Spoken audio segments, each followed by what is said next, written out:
Now we have another very important topic, that is infective endocarditis. So let's discuss infective endocarditis. मैंने आपको बताया infective endocarditis infection हो रहा है valves का, endocardium is covering the valves, so इस वजह से हम इसको एंडोकार्डाइटिस भी कहते हैं जिसमें वाल्व्स इन्वॉल्व हों। तो इन्फेक्टिव एंडोकार्डाइटिस में इन्फेक्शन हो रहा है। अब इन्फेक्शन के लिए क्या चीज़ होना ज़रूरी है, उस मीडियम का इन्फेक्शियस ऑर्गेनिजम्स के लिए फेवरेबल होना ज़रूरी है। ठीक है, वो फेवरेबल कैसे हो सकता है कि अगर किसी पेशेंट को रोमैटिक हार्ट डिजीज़ हुआ, उसके वाल्व्स में डिस्ट्रक्शन हुई हुई है, डिस्ट्रक्टिव कुछ डेपोजिशन हुई हुई है और ऐसी स्टेट है कि that is favourable for the organisms to grow, तो वहाँ पर सुपर इम्पोज्ड इन्फेक्टिव एंडोकार्डाइटिस हो सकता है। तो एक बात तो ये हो गई। इसके अलावा बहुत सी और कंडीशंस हैं जिसमें वाल्व्स के ऊपर जो है वो बैक्टीरियाज ग्रो कर जाते हैं। जैसे अगर किसी के आर्टिफिशियल वाल्व्स लगे हुए हैं, किसी की कोई वाल्वुलर डिजीज़ है, किसी को कंजेनिटल वाल्वुलर डिजीज़ होती हैं, उनमें से कोई है, तो they are more prone towards infection of the valves और इन्फेक्टिव एंडोकार्डाइटिस। फीचर्स इसके क्या होते हैं, history of rheumatic heart disease या फीवर, रोमैटिक फीवर होगा उसको, स्प्लीनोमेगाली होगी, Janeway lesions on palms and sole. ये 4 पॉइंट्स बहुत पर्टिकुलर हैं, ये आपने बहुत याद रखने हैं। ठीक है, ये इसी डिजीज़ के हैं, splenomegaly, Janeway lesions on palms and soles, splinter haemorrhages on nails, Roth spot in eyes and finger clubbing. ठीक है, क्लबिंग में very in many diseases, lung disease में भी क्लबिंग हो जाती है, which is not very, clubbing is not very particular to this, but ये features जब सारे एक जगह पे लाई करेंगे तो फिर आपकी डिजीज इन्फेक्टिव एंडोकार्डाइटिस ही होगी। Janeway lesions on palms and sole, आपके जो हैंड और सोल, फुट के जो सोल है, पाम्स और सोल के ऊपर लीजन्स बन जाती हैं रैशेस टाइप। ठीक है, स्प्लिंटर हेमरेजेस और नेल्स, नेल्स के ऊपर छोटे छोटे हेमरेजेस बन जाते हैं, ब्लड वेसल्स वहाँ की बेसिकली रप्चर कर जाती हैं। आइज़ के ऊपर उसी तरह की हेमरेजेस नजर आते हैं, उनको हम रॉट स्पॉट्स कहते हैं। फिंगर्स में क्लबिंग शो होती है। ठीक है, और थर्ड कंडीशन है वाल्वुलर डिजीज़ हो कोई कंजेनिटल, उसके मार्मर्स शो हो सकते हैं। ठीक है, अच्छा जी, अब सिनेरियो पढ़ते हैं। 20-year-old male diagnosed as rheumatic heart disease developed high grade fever. ठीक है, अब हाई ग्रेड फीवर ना बैक्टीरियल इन्फेक्शंस का very particular, typical bacterial infections का सिनेरियो जब होता है ना, तो मोस्टली हाई ग्रेड फीवर होता है। लो ग्रेड, ये मैं बहुत पहले भी आपने अगर मेरे पुराने ब्लॉग 7 और 8 वाले माइनर्स वाली वीडियो सुनी है ना, तो आपको पता होगा मैं आपको बहुत पर्टिकुलर चीज़ें बताती हूँ डायग्नोसिस के लिए। जैसे मैंने बताया था कि लो ग्रेड फीवर हो तो वो कैंसर्स को या आपके क्रोनिक इन्फेक्शंस को, टीबी को या और कोई क्रोनिक इन्फेक्शन जब चल रहा होता है ना, उसमें लो ग्रेड फीवर होता है। बट जो आपका एक्यूट इन्फेक्शन होता है, बैक्टीरियल इन्फेक्शंस पर्टिकुलरली, वो टिपिकल बैक्टीरियल ऑर्गेनिजम्स के जो होते हैं, उसमें हाई ग्रेड फीवर ही होता है। On examination vitals are this and this, patient look toxic and tachypnoeic. अच्छा, जो भी हार्ट और लंग में ना डिसऑर्डर्स होते हैं, उनमें पेशेंट्स, एक तो उसको टेकिकार्डिया भी हुआ होता है in order to compensate for the shortness of breath, और शॉर्टनेस ऑफ ब्रेथ भी होती है, टेकेपनिक होता है, रेस्पिरेटरी रेट भी ज़्यादा होता है। ठीक है, there are macular reddish lesions on the palmar surface of hands.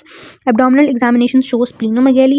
अब आपको 3 फीचर्स मिल गए, रैश है, पामर सर्फेस 2 मिले हैं, स्प्लीनोमेगैली है और रोमैटिक हार्ट डिजीज का पेशेंट भी है, वो 3 चीज़ें होंगी। Auscultation reveals mid diastolic murmur, mid diastolic murmur. अब मिड डायस्टोलिक मर्मर कौन सी उसमें आता है, वाल्व में होता है, माइट्रल स्टीनोसिस में होता है। ठीक है, इन द माइट्रल एरिया, तो उसको माइट्रल स्टीनोसिस है। अगर यही चीज़ आपके माइट्रल एरिया ना लिखा होता, ट्राइकस्पिड एरिया लिखा होता, तो फिर उसको उसकी स्टीनोसिस होनी थी। मोस्टली माइट्रल और एयोर्टिक वाल्व्स इन्वॉल्व होते हैं वाल्वुलर डिजीजेस में, तो फिर हमने उसको एयोर्टिक रिगर्जिटेशन कहना था। यानी जो चीज़ माइट्रल स्टीनोसिस में जौन सा मरमर होता है ना, वही मरमर उसके ऑपोजिट चीज़ में होता है, यानी एयोर्टिक रिगर्जिटेशन में होगा। ठीक है, थोड़ा सा फ़र्क होता है। ये मिड डायस्टोलिक है ना, उसका अभी हम आगे पढ़ेंगे उसका क्या होता है। ठीक है, तो डायग्नोसिस आपका क्या है, इन्फेक्टिव एंडोकार्डाइटिस। जो आपका रोमैटिक हार्ट डिजीज़ होती है उसमें बहुत हाई ग्रेड फीवर नहीं होता। पहली बात, समटाइम्स सिनेरियो में फीवर लिखा भी नहीं होता, बट इन्फेक्टिव एंडोकार्डाइटिस में फीवर लिखा होगा। दूसरी बात, रोमैटिक के जो फीचर्स थे वो हम पहले पढ़ चुके हैं, वो फीचर्स यहाँ पर आपको नज़र नहीं आ रहे। कोई नोड्यूल्स नहीं है स्किन के ऊपर, कोई जॉइंट इन्वॉल्वमेंट नहीं है, कोई हार्ट की एज सच, हार्ट की तो चले इन्वॉल्वमेंट है ना, वो तो वाल्व की इन्वॉल्वमेंट है ही है, कोई सेंडेनहाम्स कोरिया के फीचर्स नहीं है। ठीक है, उसके बाद है जी, what are the investigations of choice, क्योंकि ये भी वाल्वुलर डिजीज़ है, investigation of choice remains the same. बस इसमें हम लोग जो है वो एजोटाइटार और वो जो हम स्ट्रेप्टोलाइसिन को डिटेक्ट करने के लिए थ्रॉट कल्चर कराए थे वो नहीं कराएंगे, इसमें हम ब्लड कल्चर कराएंगे और एकोकार्डियोग्राफी कराएंगे। यही हमारी इन्वेस्टिगेशन ऑफ चॉइस है। मैनेजमेंट आपने लिखनी है, मैनेजमेंट में मेडिकल मैनेजमेंट है, सर्जिकल ट्रीटमेंट है। मेडिकल में हमने, क्योंकि इन्फेक्शन है तो एंटीबायोटिक्स देनी है अकॉर्डिंग टू द ऑर्गेनिज्म। अब वाल्व्स को इन्फेक्ट करने वाले ऑर्गेनिजम्स कौन कौन से हैं, एंटेरोकोकस है, विरिडेन स्ट्रेप्टोकोकाई है, आपकी स्टैफ एपिडर्मिटिस है। ठीक है, इसके अलावा स्ट्रेप पायोजीन्स में जो हमने पढ़ा वो रोमैटिक हार्ट डिजीज़ को इन्वॉल्व करता है, वो आपके इन्फेक्टिव एंडोकार्डाइटिस के अंदर नहीं आता, ठीक है। उसके अलावा भी और ऑर्गेनिजम्स हैं, स्टैफ ऑरियस भी कॉज करता है। सो ये अकॉर्डिंग टू ऑर्गेनिज्म हम लोग एंटीबायोटिक देंगे। सब एक्यूट इन्फेक्शन, एक्यूट और सस्पेक्टेड प्रोस्थेटिक वाल्व अगर होगा, ये ड्रग्स देंगे। बेसिकली आप याद रख लें, इसमें हम पेनिसिलिन देते हैं और वेंकोमाइसिन दे रहे हैं और जेंटामाइसिन ड्रग दे रहे हैं, ठीक है। Specific therapy following identification of organism. Surgical treatment इसकी क्या है जी? Debridement of vegetations. अच्छा, जब आपकी वेल्व्स के ऊपर जो लीजन्स बनती है ना, उसको हम वेजिटेशन कहते हैं। उसकी हम डिब्राइडमेंट करेंगे, क्लीन करके उसको निकालेंगे, वेल्व रिप्लेसमेंट करेंगे अगर बहुत प्रोग्रेसिव डिजीज़ है। इंडिकेशंस ऑफ सर्जरी, कौन सी कंडीशन है जिसमें आपने सर्जरी करनी है? फंगल एंडोकार्डाइटिस, अगर फंगल इन्फेक्शन है, हार्ट फेलियर हो गया है, enterococcus is the cause of endocarditis, तब भी आप सर्जरी करेंगे। एब्सिस बन गई है, रिदम एबनॉर्मेलिटी यानी वो इतना सीवियर हो गया कि उसने एरिथमियाज कॉज करने शुरू कर दिए हैं। और टाइम यानी अगर 5 डेज से ज़्यादा बैक्टीरियमिया स्टे कर रहा है और साइज़ अगर बड़ा है, तो ये 4-5 निमोनिक बना हुआ है, फन हार्ट्स, तो एफ हार्ट से याद रखना है कि दिस इज इंडिकेशन कि आपने सर्जरी करनी ही करनी है इस केस में, ठीक है। It's not necessary to write indications of surgery, वो एमसीक्यू पर्पसेस के लिए लिखेंगे, पूछ एमसीक्यू में आ सकता है, बट ट्रीटमेंट के अंदर आपने जो है वो ये यहाँ तक लिख देना है, ठीक है, मैनेजमेंट के अंदर। Then we have another scenario, a 16-year-old young girl, remote village, low grade fever की हिस्ट्री है, 3 वीक्स ड्यूरेशन। अब ये क्रोनिक डिजीज़ आ गई है, ठीक है। अब कुछ ऑर्गेनिजम्स जो हैं वो क्रोनिक भी होते हैं ना। अब आपने देखा कि कुछ ऑर्गेनिजम्स बैक्टीरियल ही हैं, बट एक्यूट इन्फेक्शन होगा तो हाई ग्रेड फीवर होगा, क्रोनिक इन्फेक्शन होगा तो जैसे मैंने पहले बताया है लो ग्रेड फीवर होगा, तो इसमें क्रोनिक इन्फेक्शन भी हो सकता है। वेट लॉस है, क्रोनिक इन्फेक्शन में वेट लॉस भी होता है, वीकनेस है, ब्रेथलेसनेस है, पैल्पिटेशंस है, she looks sick, temperature, pulse, BP, respiratory rate बताया होगा। कार्डिक ऑस्कल्टेशन पे ग्रेड 3 डायस्टोलिक मर्मर है, ठीक है। और कार्डिक एपेक्स के ऊपर अगेन ये माइट्रल स्टीनोसिस है। She has mild splenomegaly as well. Chest x-ray show straight left border only, यानी आपको लंग का वो हार्ट का लेफ्ट बॉर्डर नज़र आ रहा है, राइट बॉर्डर नज़र ही नहीं आ रहा, क्योंकि माइट्रल स्टीनोसिस की वजह से। इसमें कौन कौन से फीचर्स आपको डिजीज़ के मिल रहे हैं? आपको मर्मर मिल रहा है, आपको स्प्लीनोमेगाली मिल रही है और फीवर मिल रहा है, ठीक है। तो यहाँ पर बेसिकली है infective endocarditis he diagnosis, but organism ऊपर वाले सिनेरियो की निस्बत डिफरेंट होगा, ठीक है। How will you confirm the diagnosis? अब ये क्राइटेरिया, अब जो हमने रोमैटिक फीवर के लिए डायग्नोसिस पढ़ा था वो जॉन्स क्राइटेरिया था, यहाँ पर होता है ड्यूक्स क्राइटेरिया, ये भी याद करना है। इसमें क्या, इसमें भी there is a major criteria, there is a minor criteria, major criteria, half major criteria, यानी कि 2 मेजर क्राइटेरियाज में से कोई एक का मौजूद होना ज़रूरी है, प्लस 5 में से इनमें से 3 का होना ज़रूरी है, तो हम ड्यूक क्राइटेरिया फुलफिल होगा और हम इसको लेबल करेंगे एज इन्फेक्टिव एंडोकार्डाइटिस। ऑलराइट, यहाँ पर लिखा हुआ है स्टैफ और ये is most common cause in IV drug users, जो कि एंडोकार्डाइटिस कॉज करता है। Staph epidermidis is most common cause in prosthetic valve, while strep viridans is most common cause in damaged valves, यानी अगर किसी को रोमैटिक हार्ट डिजीज है उसके वाल्व्स पहले ही डैमेज है, फिर मोस्ट कॉमन है कि स्ट्रेप विरिडेंस उसको जो है वो इन्फेक्ट करेगा, ठीक है। आईवी ड्रग यूजर्स हैं तो स्टैफ और is most common. So criteria पढ़ लेते हैं। इधर मेजर क्राइटेरिया में है पॉजिटिव ब्लड कल्चर, एक तो ब्लड कल्चर आपने कराया उसमें कोई ऑर्गेनिज्म आ गया, उसके बाद एंडोकार्डियल इन्वॉल्वमेंट है, मरमर आ रहा है, वेजिटेशंस नज़र आ रही हैं, रिगर्जिटेशन हो रही है, ठीक हो गया। सो इनमें से कोई एक भी होगा तो वो प्लस होगा। माइनर क्राइटेरिया में से प्री डिस्पोजिंग वैल्वुलर और कार्डिक एब्नॉर्मेलिटी, यानी उसको पहले से ही कोई एब्नॉर्मेलिटी थी। आईवी ड्रग अब्यूज़र है, पायरेक्सिया मींस फीवर है, एम्बोलिक फिनोमिना, यानी कि आपको मैंने बताया था जब वैल्व इन्वॉल्वमेंट होती है ब्लड का स्टेसिस होता है, वहाँ पर थ्रोम्बोसिस होती है हार्ट के अंदर, फिर वो एम्बुलेंस डिसलॉज हो जाता है और वो कहीं भी जाके जो है वो अपना ब्लॉकेज कॉज कर सकता है। वास्कुलाइटिस हो सकता है, सजेस्टिव एकोकार्डियोग्राफिक फाइंडिंग्स, यानी कि जो पर्टिकुलर हैं फॉर वाल्व डिजीज़, वो चीज़ें अगर आपको एकोकार्डियो पे नज़र आ रही हैं तो फिर आप उसको भी स्कोर देंगे 1। सो अगर आपके पास ये स्कोर फुलफिल हो जाता है तो फिर ड्यूक्स क्राइटेरिया फुलफिल होगा। So it is a diagnostic criteria for infective endocarditis. Then we have a 22-year-old female who underwent an aortic valve replacement some 10 years ago for rheumatic heart disease. अब उसको भी rheumatic heart disease था, ठीक है। ये तो बहुत जैसे rheumatic heart disease के सिनेरियो में सॉर थ्रोट की हिस्ट्री बहुत टिपिकल है पॉइंट कि rheumatic heart disease हो। इसी तरह अगर rheumatic heart disease की हिस्ट्री है तो most of the time 90% of the times में इन्फेक्टिव एंडोकार्डाइटिस ही होगा, ठीक है। अब वो लो ग्रेड फीवर के साथ आई है for the last 6 weeks which partially response to antibiotics and antipyretics. So that's why उन्होंने यहाँ पर और कोई फीचर नहीं बताया क्योंकि ये पर्टिकुलर है। and enumerate 3 clinical findings which help to reach the diagnosis that we have already studied. Give 5 most relevant investigations. वही सारी जो हमने पहले पढ़ी हैं, मैनेजमेंट बतानी है, ठीक है, वो हम पहले देख चुके हैं.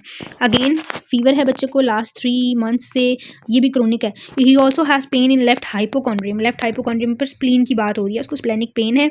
His examination shows a diastolic murmur in the precordium and soft tender spleen. 2 features पूरे हो गए.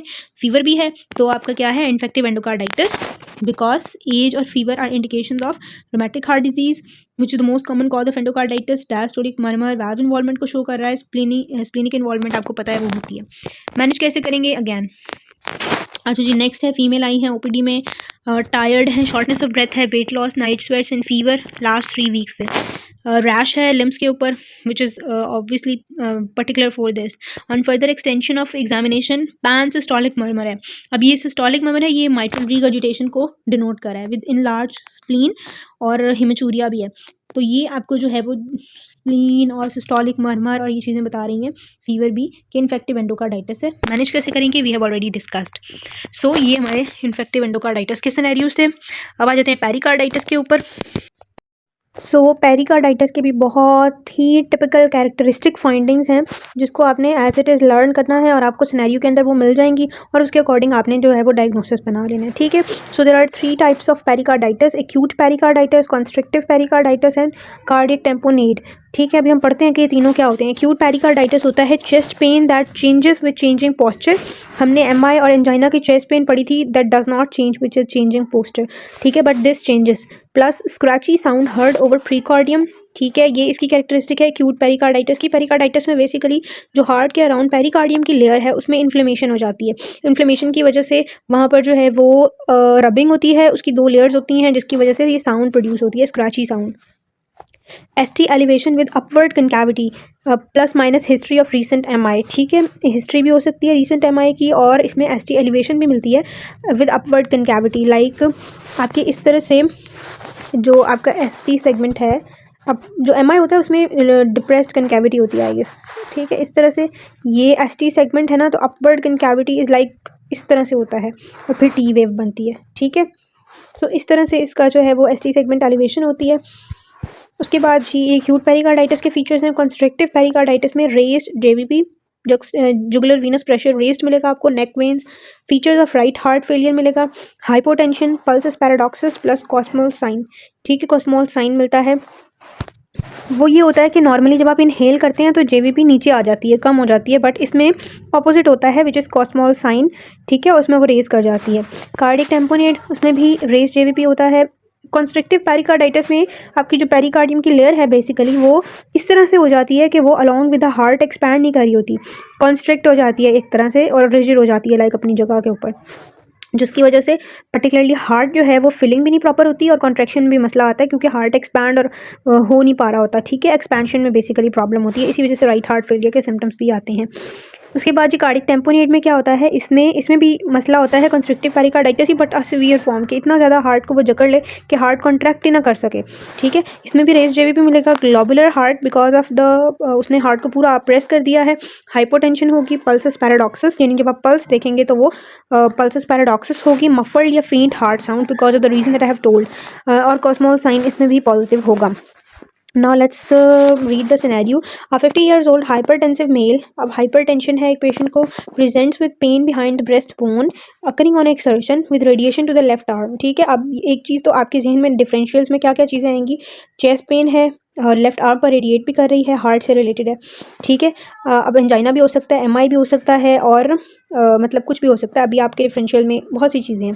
After few days the patient's pain becomes constant, लंबे अरसे तक चली गई और आपको पता है लंबे अरसे तक की पेन एंजाइना नहीं होती, वो फिर MI होती है या फिर आपका एनस्टेमी की तरफ चली जाती है, विच increases on bending forward and coughing. अब ये पॉस्चर के साथ पेन का कैरेक्टर चेंज हो रहा है, इंक्रीज हो रही है, तो ये MI के पेन की कैरेक्टरिस्टिक नहीं है, ना एंजाइना की ना MI की. इसका मतलब दिस इज समथिंग एल्स, और ये हमने कहाँ पढ़ा है, पेरिकार्डाइटिस में, तो आपके जहन में पेरिकार्डाइटिस आ जाना चाहिए. सेकेंडली अब आप टाइप्स डिफरेंशिएट करेंगे कि कौन सा पेरिकार्डाइटिस है. He also develops low grade fever On auscultation of precordium, 3 is there is systolic additional sound. What is now the most likely diagnosis? What two medicines that can be used for the relief of pain? ठीक है, अब जो उसको pen है उसमें आपको साथ में मजीद क्या कैरेक्टर्स मिले हैं? लो ग्रेड फीवर भी है, ठीक है, और आपने जब प्रीकॉर्डियम पे सुना तो साउंड भी आ रही है। कैन यू सी वो साउंड किस कैरेक्टर में थी? आपके एक्यूट पेरिकार्डाइटिस में आपको स्क्रैची साउंड नजर आती है, सुनाई देती है, सॉरी। तो क्या होगा? This is your acute pericarditis. और बाकी दोनों चीज़ें ये इसलिए भी नहीं है क्योंकि कोई जेवीपी रेज नहीं नज़र आ रही, इसके अंदर हाइपोटेंशन नहीं है पेशेंट को, और साउंड तो इसमें भी है, बट और चीज़ें और कैरेक्टर्स यहाँ पर नहीं है, ठीक है। इस वजह से हम एक्यूट के साथ जाएंगे। कार्डिक टेम्पोनार्ड में बहुत सीवियर कंडीशन है और इसमें ऐसा नहीं होता कि पेशेंट ऐसे प्रेजेंट करो, समटाइम्स पेशेंट अनकॉन्शियस होता है क्योंकि उसका हार्ट वर्क नहीं कर रहा और इतनी ऑक्सीजन डिमांड जो है वो ऑक्सीजन सप्लाई कंप्रोमाइज़ हुई होती है कि पेशेंट जो है वो इतना ईजीली हालत में नहीं होता, ठीक है। मेडिकेशंस कौन सी देंगे? पेन है, एस्पिरिन और एंडोमेथासिन, एनसैड्स देते हैं हम, ठीक है। उसके बाद है जी next scenario, patient presented with slow onset of progressive dyspnoea, fatigue and weakness. On examination you will find mild ankle oedema and soft hepatomegaly with ascites. ये किसके कैरेक्टर्स हैं? ये राइट हार्ट फेलियर के कैरेक्टर्स हैं। An echo was done which revealed pericardial constriction. अब constriction है तो this would be constrictive pericarditis. What is the characteristic sign in JVP? यहाँ पर जेवीपी में क्या आपको साइन मिलेगा? को स्मॉल साइन मिलेगा, paradoxical rise in JVP during inspiration, जो मैंने बता दिया आपको। कॉजेज इसकी लिखनी है, इन्फेक्शन की वजह से हो सकता है, एसएलई की वजह से भी हो जाता है, मैलिग्नेंसी, यूरेमिया और इनकी वजह से भी पेरिकार्डाइटिस हो सकता है। आगे चलते हैं। 20-year-old boy had fever, central dull chest pain which worsened on deep breathing and improved on leaning forward. Again character change हो रहा है with posture. He also had progressive dyspnea. कोई जॉइंट सिम्टम्स नहीं है, ठीक है, कोई जॉइंट सिम्टम्स नहीं है। On examination his temperature was 38.5, pulse इतनी है, बीपी इतना है, हाइपोटेंशन में जा रहा है। Epic speed was not palpable. On auscultation, heart sound was soft and a rough, scratchy sound. Again, acute pericarditis was audible over the precordium. The respiratory examination was normal. X-ray chest showed enlarged globular shadows. अब इसमें आपको scratchy sound भी नज़र आ रही है, globular heart भी नज़र आ रहा है, sound भी है, और तो ये क्या होगा? दिस इज आपने फिर दोनों चीज़ें लिख देनी है क्योंकि कार्डिक टेम्पोनार्ड बेसिकली एक्यूट पेरिकार्डाइटिस या कंस्ट्रक्टिव पेरिकार्डाइटिस की कॉम्प्लिकेशन है, तो वो acute pericarditis with cardiac tamponade भी हो सकता है पेशेंट अगर सीवियर केस है, ठीक है। इनिमरेट 3 investigations of this patient. Scenario में आपको जितना कुछ समझ आ रहा है ना, आपने वो सारा लिख देना डायग्नोसिस के अंदर विद कॉम्प्लिकेशन। कि अगर आपको लग रहा है कि ये राइट हार्ट फेलियर हो रहा है तो फिर आप ये भी लिख सकते हो एक्यूट, अगर कार्डिक टेम्पोनार्ड के सिम्टम्स नहीं है ना और राइट हार्ट फेलियर के, तो आप ये भी लिख सकते हो acute pericarditis with right heart failure, तो भी ठीक होगा, ठीक है। तो आपने मेन डायग्नोसिस के साथ अगर आपको कुछ और लग रहा है तो आप, अगर आपको मजीद और भी कोई डिफरेंशियल्स लग रहे हैं, दो चीज़ों में कन्फ्यूजन हो रही है, जैसे इन्फेक्टिव एंडोकार्डाइटिस और रोमैटिक फीवर में कंफ्यूज हो जाती हैं कि क्या है, तो फिर आपने डायग्नोसिस की हेडिंग देनी, आपने देनी डिफरेंशियल डायग्नोसिस, और जितना कुछ आपको लग रहा है आपने वो सारा लिख देना, उसमें आपको मार्क्स मिल जाते हैं। बट अगर आप डायग्नोसिस की हेडिंग दे के गलत लिखेंगे तो फिर उसमें मार्क्स ऑब्वियसली नहीं मिलेंगे, ठीक है। एनिमरेट 3 investigations in this patient. Investigations इसमें भी वही होंगी जो हमने वाल्वुलर डिजीजेस में करवाई थी, ठीक है। ईसीजी कराएंगे तो आपको एसटी एलिवेशन मिलेगी विद अपवर्ड कनकैविटी, पीआर सेगमेंट की डिप्रेशन होगी, एकोकार्डियोग्राफी में पेरिकार्डियल फ्यूजन मिलेगी, और चेस्ट एक्सरे में कार्डियक सिलहुड यानी कार्डियक जो शेडो है वो बढ़ा हुआ होगा, ग्लोबुलर हार्ट होगा, इस तरह की अपीयरेंस होगी। What is the management if the patient develops raised JVP, pulses, paradoxus, hypotension? तो कार्डिक टेम्पोनार्ड के लिए आपने पेरिकार्डियोसेंटेसिस करना है। अच्छा, इसमें पेरिकार्डियल फ्यूजन इसलिए होती है क्योंकि वहाँ पर इन्फ्लेमेशन हो रही है, वहाँ पस होती है, वहाँ फ्लूइड जमा होने लग जाता है, जिसकी वजह से पूरी कैविटी फ्लूइड से भर जाती है, उसको फ्यूजन कहते हैं। और उसी फ्यूजन की वजह से वो हार्ट पे प्रेशर अप्लाई करती है और हार्ट जो है उसकी मूवमेंट्स रिस्ट्रिक्ट हो जाती हैं, तो दैट्स वाई कार्डिक टेम्पोनार्ड की स्टेज डेवलप होती है। तो उसके लिए हमें पेरिकार्डियोसेंटेसिस करना पड़ता है, साथ में हम पेन किलर देते हैं पेरिकार्डाइटिस के लिए, और कॉज जो भी है, इन्फेक्शन है, whatever the cause is, उसको ट्रीट करना है फाइंड करके, ठीक है। Next scenario is a 57-year-old man being managed conservatively for chronic renal failure. उसकी रीनल प्रोफाइल दी हुई है, उसको सबस्टर्नल पेन हो रही है, he is not obviously dyspneic, pulse उसकी ये है, small volume become even smaller during inspiration, distended neck veins हैं, apex beat could not be localized and he has very faint heart sounds, clear cut chest is clear on auscultation. So इसमें pericarditis नहीं है। Pericarditis तो वो infective causes की वजह से भी नहीं है, कंस्ट्रक्टिव पेरिकार्डाइटिस भी नहीं है। यहाँ पर पेरिकार्डाइटिस की रीज़न है यूरीमिया। यूरीमिया यानी इसकी जो रीनल प्रोफाइल दी हुई है ना, उसमें urea they are very much larger, आप देख रहे हैं, तो इसको ब्लड में यूरिया का लेवल बढ़ा हुआ है, यूरीमिया हुआ है, उसकी वजह से जो है वो पेरिकार्डाइटिस हो रहा है, वो जाके किडनीज को सॉरी हार्ट को अफेक्ट कर रहा है यूरिया। So this cardiac tamponade due to uremic pericarditis. उसके बाद है जी what is the angle single most useful investigation, that is echo. ठीक है, what is required for the long term relief, cause को ट्रीट करें और कार्डिक टेम्पोनाट को मैनेज करें with the thing that we have discussed above. Then we have cardiomyopathies. Cardiomyopathies का जो topic है ना, ये बहुत इंपॉर्टेंट तो नहीं है but it is still some demanding.